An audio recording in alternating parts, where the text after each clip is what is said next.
विमानाचा दरवाजा उघडतो आणि एका सूटबूट घातलेल्या माणसाच्या तोंडावर चापड बसताना दिसते। हा व्हिडिओ सध्या सोशल मीडियावर खूप व्हायरल होतोय कारण की त्याचं कारणही तसे।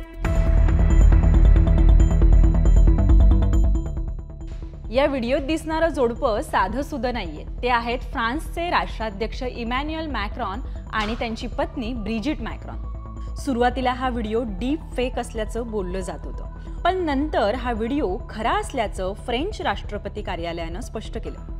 हा व्हिडिओ 25 मे रोजीच्या व्हिएतनाम दौऱ्यावेळी हनोई विमानतळावरचा असल्याचं सांगितलं जातंय।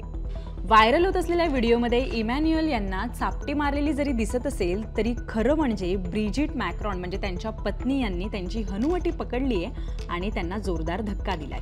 प्रसंग घडलाय विमानातून उतरताना, त्यामुळे मॅक्रॉन यांच्या लक्षात आलं की आपल्याला धक्का दिल्याचं कोणीतरी बघितलंय आणि त्यांनी लगेचच बाहेर लोकांना हात दाखवला आणि आपण अगदी सामान्यपणे वावरत आहोत असं त्यांनी दाखवून दिलं। या व्हिडिओवरती फ्रान्सचे राष्ट्राध्यक्ष म्हणजे इमॅन्युएल मॅक्रॉन यांनी स्पष्टीकरण दिलंय की आम्ही हसत खेळत होतो, म्हणजे आमच्यामध्ये मजा मस्ती चालू होती। पण असं असलं तरी या व्हिडिओवरून एकच स्पष्ट होतं की सामान्य जोडपं असो किंवा असामान्य जोडपं असो, नवरा बायकोची भांडणं म्हटलं की घरोघरी मातीच्या चुली।